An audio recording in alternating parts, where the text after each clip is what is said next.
For years, I believed Norm Cash's 1,961 season was a lie. I'm not proud of that, truth be told. But I believed it, the way half of Detroit once believed it. Quietly, holding it inside, nobody brave enough to say it straight to his face. That year, I hit 45 home runs of my own, 140 RBIs. I stood right there in that lineup with him every single day, just 3 steps away, watching everything unfold in front of me second by second.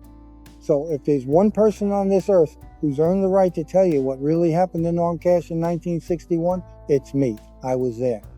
I saw the things that no box score, no matter how detailed, could ever tell you. Nobody wanted Norm Cash in the spring of 1960. That's the part people forget. The Tigers got him in a trade that baseball men still talk about like a crime scene. Cleveland sent over this big, easy-laughing first baseman from Texas, and Detroit gave up almost nothing in return. A minor leaguer named Steve Demeter, who'd barely play another big league game. A throwaway deal. The kind of trade you make when you're not expecting anything back, and Cleveland's front office certainly wasn't. I'd known him a little from Cleveland, just enough to shake his hand and forget his face. He showed up in Detroit's clubhouse that spring, built like a man who worked cattle for a living, which, knowing Norm, he probably had at some point growing up in Texas. He laughed loud, he played cards, he told stories that got a little taller every time he told them. He didn't carry himself like a ball player trying to prove something, and in this game, that usually means you're not going to make it. In 1960, he platooned, batted, 286, 18 home runs, the kind of season that gets you a locker for one more year and nothing guaranteed beyond it. Nobody in that clubhouse, not the coaches, not the writers, not Norm himself, thought they were looking at a future batting champion. We thought we were looking at a nice guy keeping a roster spot warm until somebody better came along. I want you to sit with that, because what happened next didn't make sense to anyone who actually watched it happen. Spring of 1961, something was different, and none of us could name it.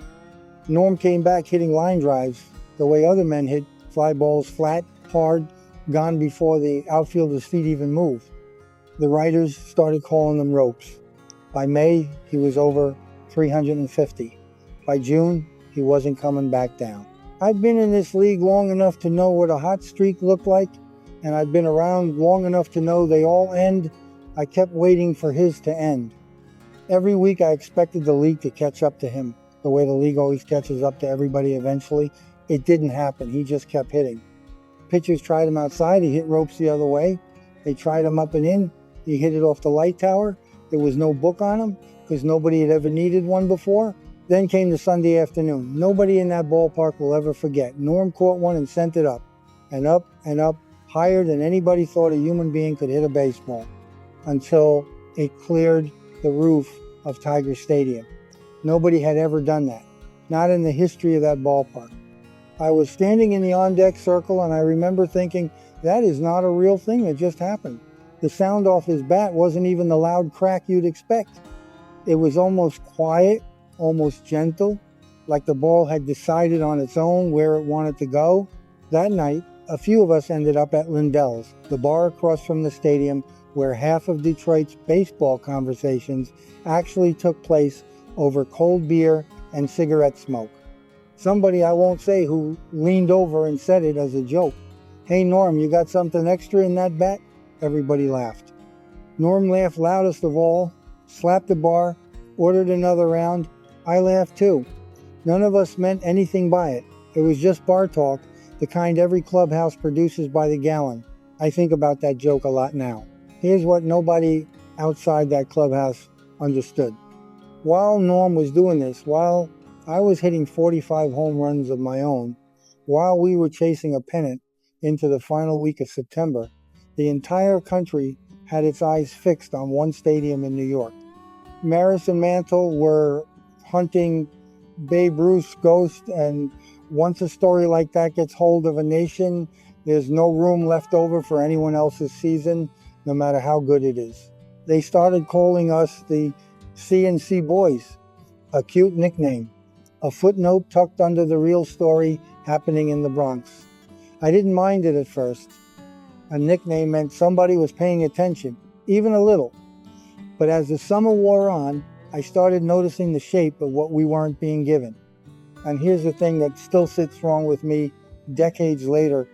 Norm and I combined for 272 runs batted in that season. More than Maris and Mantle put up together, and no pair of teammates has ever topped it since. Nobody printed that number in bold letters. Nobody put us on the cover of anything. We were chasing a pennant the Yankees would eventually take from us by 8 games, and even that race got described mostly as background noise to Maris's countdown toward 61. I'd pick up the morning paper in some hotel lobby in Washington or Cleveland, coffee in hand, and read 3 full columns about Yankee Stadium, Maris's at-bats broken down pitch by pitch, Mantle's hip, the commissioner's ruling on the asterisk before finding a single paragraph about us buried near the box scores between the standings and the weather report. I won't pretend it didn't bother me. We were doing something just as historic in our own building in front of our own fans who showed up every single night and made more noise than half the crowds I'd ever played in front of in Cleveland. And the whole country had already decided where the real story was happening. It wasn't here. Norm noticed it too, though he never said much about it. Once, somewhere around Labor Day, he tossed the paper across the clubhouse bench toward me, folded open to the back pages where our names finally showed up 6 paragraphs down. "Guess we're chasing the wrong record," he said, and laughed it off the way he laughed off everything that year. I laughed with him. But I remember thinking there was something underneath that laugh, not bitterness exactly. Norm wasn't built for bitterness. Something closer to relief, maybe, like a man grateful nobody was looking too hard. I tell you all this not to complain about ink in a 40-year-old newspaper. I tell you it because it matters for what happened later, more than I realized at the time. When the world isn't watching closely, it doesn't ask the right questions. It doesn't check the weight of a bat in a man's hands or wonder why a platoon player from Texas was suddenly hitting like nobody in this league had ever hit before. A man can do something extraordinary in the shadow of someone else's bigger story, and for one whole summer, nobody bothers checking exactly how he did it. People assume ball players who hit 40 home runs a year become close the way brothers are close. It's not always that simple. Norm and I weren't loud about whatever we had. We didn't go out of our way to talk about pressure or fear or any of the things ball players weren't supposed to say out loud in 1961. In a clubhouse full of men who'd been taught that talking about a thing made it real. But I noticed things. I noticed that for a man hitting 361, a man the whole city wanted to buy a drink for, Norm Cash looked tired in a way that had nothing to do with sleep. It showed up in small places, the half-second pause before he answered a reporter's question, the way he'd sometimes sit alone at his locker a few minutes after a win instead of joining the noise. I recognized that particular kind of tired because I'd worn it myself a year earlier when I came over from Cleveland carrying the weight of a trade an entire city resented me for. Fans in Cleveland never forgave the man who traded me away, and for a long while they made sure I felt the absence of their forgiveness every single time I walked back into that ballpark in an opposing uniform. Different circumstances, same exhaustion, the specific tiredness of a man who knows the number on the scoreboard isn't the hardest part of his job. The hardest part is everyone deciding who you are based on that number before they bothered to ask you anything at all. I think that's why I started watching Norm a little closer than I watched most teammates. Not suspiciously, protectively, if anything. I'd catch him staring out the bus window at nothing, or notice he'd gone quiet during a card game he'd normally be running his mouth through. The kind of things you only notice in a man if some part of you is looking for them, because some part of you has lived them. One night on the team bus, somewhere between Washington and Detroit, the overhead lights off, most of the team asleep or doing a convincing job of pretending to be. Norm sat across the aisle from me, looking out at nothing in particular, just dark highway and the occasional gas station light sliding past the window. I asked him how it felt.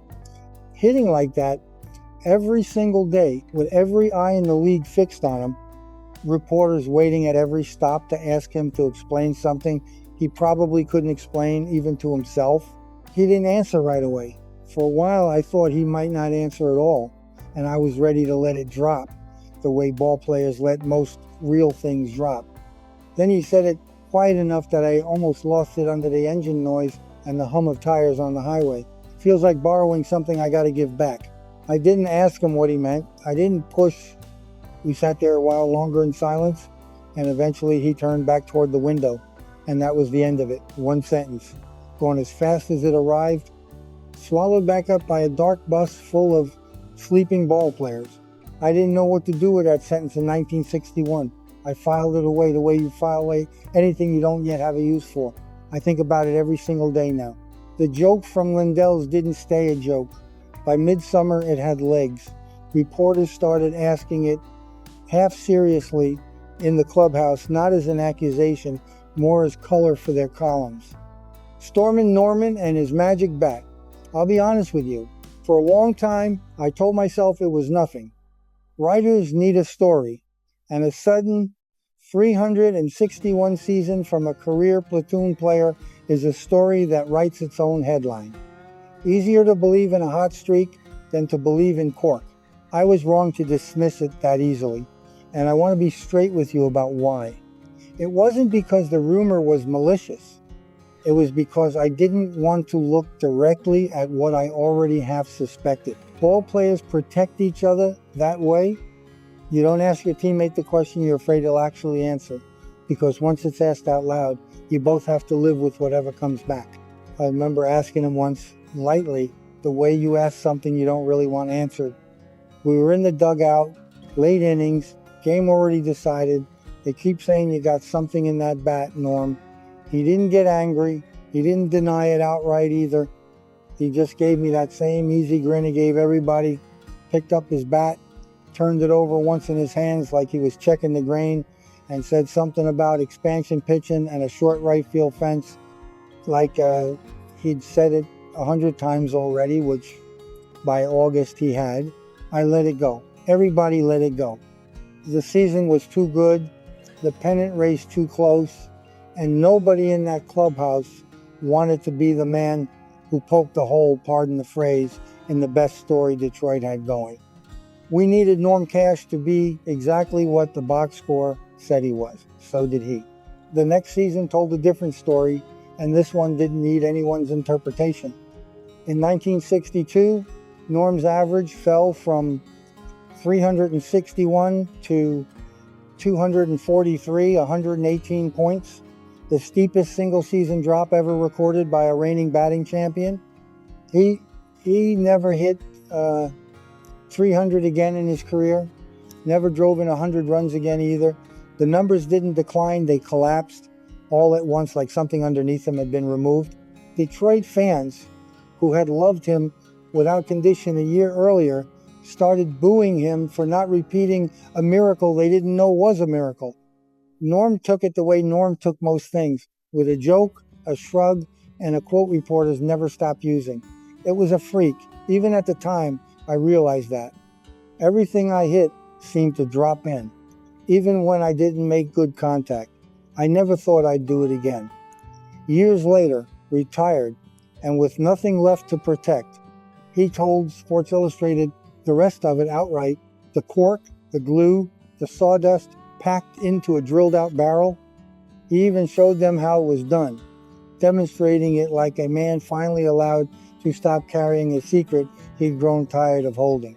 Mickey Lolich once asked him, point blank, why he never chased a high average again after that.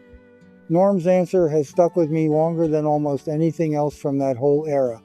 Jim Campbell pays me to hit home runs.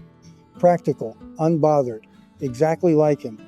No defensiveness in it, no shame either, just a man who'd made peace with what he was and what he wasn't. I watched the boos rain down on a man who'd given that city the greatest individual season in its history, and I understood finally what he'd meant on that bus. I've thought about this for over 60 years now, and here's where I've landed. Norm Cash didn't steal that season. Not entirely. A man can cork a bat and still have to stand in against major league pitching with his own two hands, his own eyes, his own nerve, pitch after pitch, day after day, for 6 months straight. The cork didn't hit 361, Norm did. What history remembers is the scandal. What I remember is the man on the bus who told me the truth about how it felt before any of us understood what we were watching. The record books note the asterisks people never officially gave him. They don't note the conversation. They don't note the tiredness in his eyes in June, or the grin he wore through every accusation, or the honesty he finally gave the world once nobody needed him to be a hero anymore. Greatness and proof aren't always the same thing. Sometimes the truest evidence isn't in the box score at all. Sometimes it's in what a tired man tells you quietly on a bus when he thinks no one's keeping score.